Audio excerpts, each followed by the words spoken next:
Cette année, on a mis l'accent sur deux sujets majeurs. La question de la santé mentale des aidants, parce que au-delà de la pénibilité, au-delà de leur charge de travail et de la complexité à gérer leur vie, il y a cette situation très particulière, c'est que leur santé psychique peut être altérée par la situation de l'aidance. Le deuxième sujet, c'est que désormais, la question de la santé mentale doit conduire à une attention particulière en protection sociale. Et pour ça, il faut envisager, c'était tout l'intérêt de la deuxième table ronde, avec l'ensemble des partenaires sociaux, de construire un cadre interprofessionnel, d'inscrire ce sujet à l'agenda social et de faire en sorte que, par les accords de branche et les accords d'entreprise et une négociation sociale de qualité, de véritables réponses soient apportées aux aidants. Cette journée a été une réussite. Plus de 200 personnes dans la salle avec deux belles tribunes, avec des échanges assez factuels. Ce qui est important, c'est de considérer que la cause est commune et que le consensus est possible. Ce rendez-vous annuel, heureusement que le CIRP le met en œuvre. C'est très important d'avoir un sondage qui met une temporalité aussi, puisque cette étude via Voice permet de voir un peu les tendances annuelles et aussi comment l'aidance s'est appropriée ou non et comment l'aidance est perçue par les salariés. Donc c'est intéressant aussi d'avoir aussi des éléments économiques et des tendances. Ce qui est intéressant sur cette étude, c'est qu'on voit globalement quand même le terme d'aidance est aujourd'hui plus connu du grand public, des salariés concernés et des salariés qui ne sont pas concernés. Pour autant, quand on creuse un peu et qu'on essaie de regarder de quoi ils ont besoin, il y a quand même ce besoin d'information qui reste très prégnant.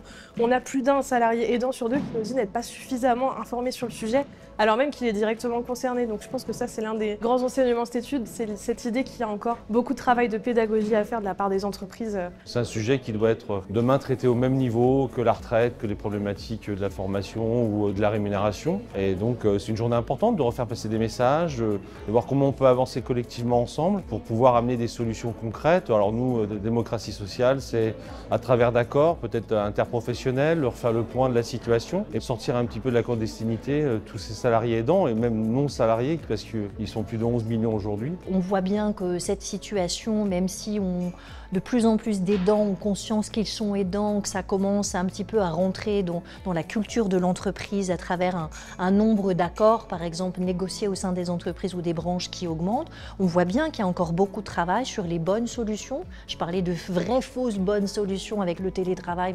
Quelles sont les bonnes solutions? Quelles sont les bonnes pratiques? Donc c'est absolument crucial d'avoir ce genre de rendez-vous annuel qui regroupe tous les acteurs de ces questions-là. Et notamment, il y a eu une table ronde consacrée au dialogue social qui est évidemment un levier extrêmement important.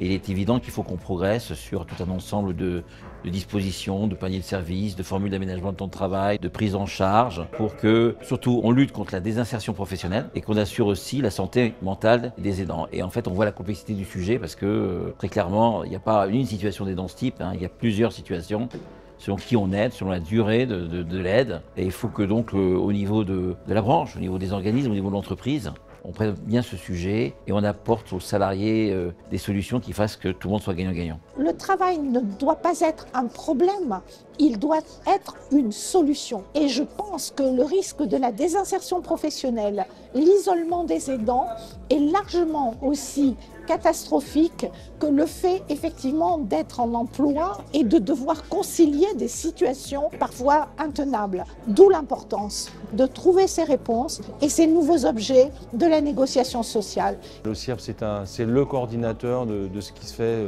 sur la prévoyance, les politiques liées à l'handicap, à la famille et tout ce qui est rente, éducation, veuvage. Et donc je pense que c'est important que le CIRP joue son rôle pleinement et soit au cœur des discussions et puis soit fédérateur, coordinateur. C'est à refaire régulièrement parce que le CIRP a un rôle majeur à jouer avec l'ensemble des partenaires. Aujourd'hui, ce sujet est identifié. Il faut continuer naturellement à informer, à sensibiliser. Mais je pense très profondément que maintenant, il faut franchir un cap supplémentaire. C'est celui d'inscrire dans notre modèle social ce risque émergent qui est lié au vieillissement de la population, qui est celui qui pèse sur les aidants si on y prend garde.